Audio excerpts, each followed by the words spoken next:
All right, so we can always use long division, but sometimes we can use a shorter method of division called synthetic division. And so we can use synthetic division only in a specific case. So when the thing we're dividing by is a binomial.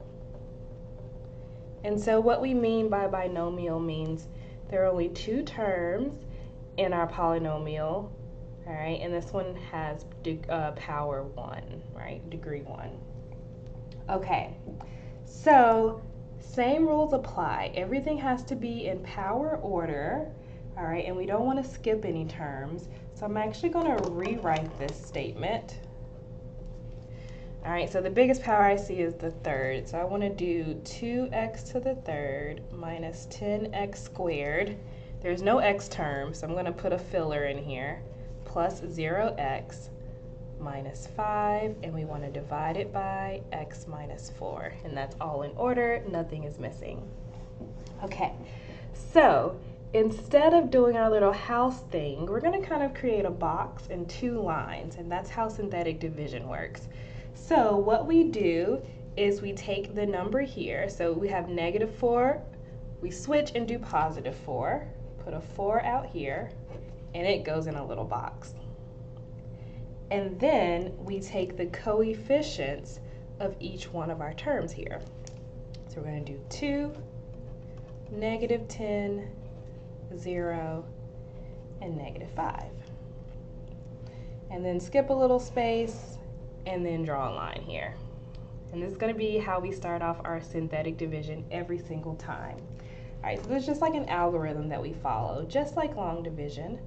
So the first thing we're going to do is bring down the first term, and then we just multiply and add, okay? So what we want to do is multiply 4 times 2, that's how we get 8, and then we want to add -10 and 8, and that's how we get -2. And we're going to repeat the cycle, multiply 4 times -2, that gives us -8, and then we're going to add 0 and -8. Then we want to multiply 4 times -8, and then add -5 and -32. And so the last number we get is actually our remainder.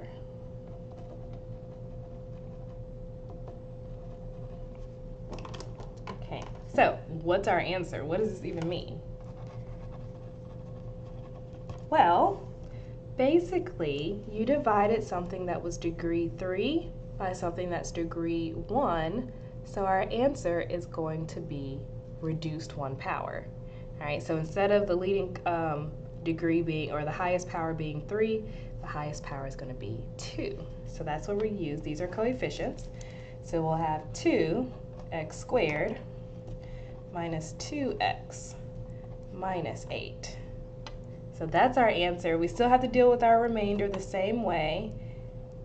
The -37 is going to go over our divisor, x minus 4. All right, so this is a little short, it takes about the same amount of time. It just looks a little shorter, takes less space than long division. Let's do another one.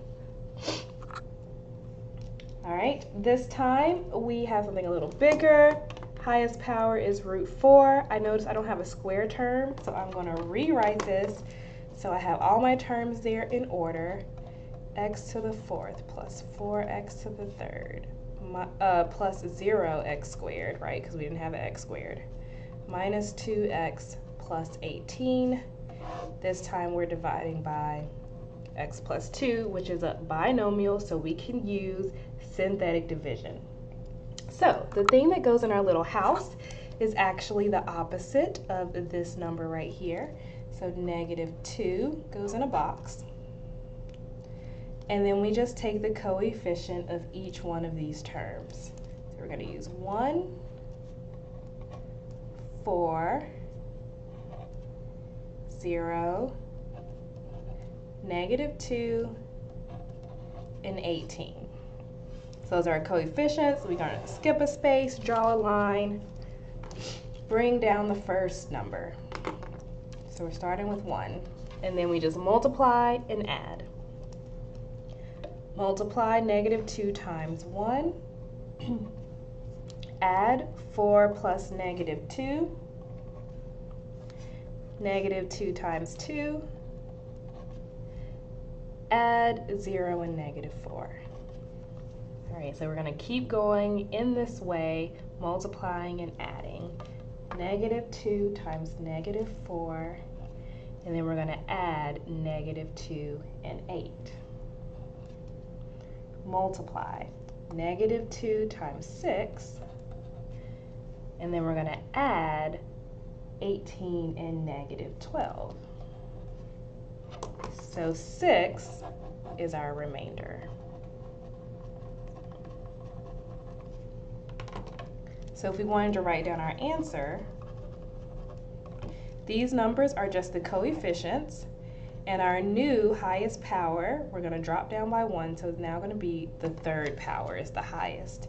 So we have 1, so it's just x to the third plus 2x squared minus 4x plus 6, and then we can't forget our remainder of 6, and it's always a fraction of our divisor.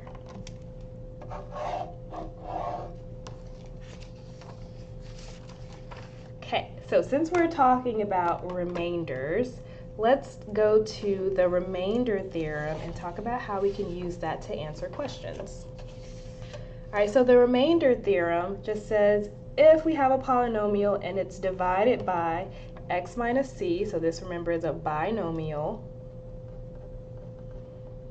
so that means we could probably use synthetic division to help us, then the remainder is actually f of c.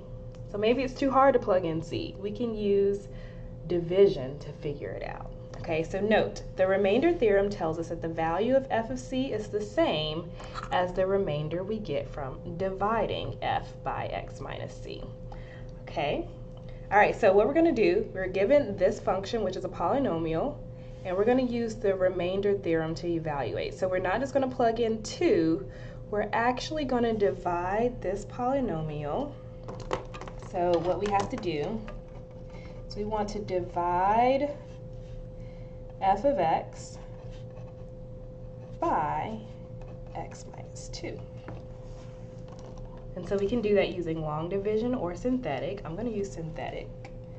So that means I'm going to put a 2 in my little box. I'm going to make sure everything is here and in order, and then write down all my coefficients. 1, 6, negative 12, negative 30, and 35. Skip a space, draw my line, and bring down my first term. And then again, multiply and add. So I want to do 2 times 1. Add, that is what, 8? 2 times 8. Then I want to add negative 12 and 16. 2 times 4. Add negative 30 and 8. 2 times negative 22. Add 35 and negative 44. And our remainder is negative 9. And so by the remainder theorem, it should be true that f of 2 is actually negative 9.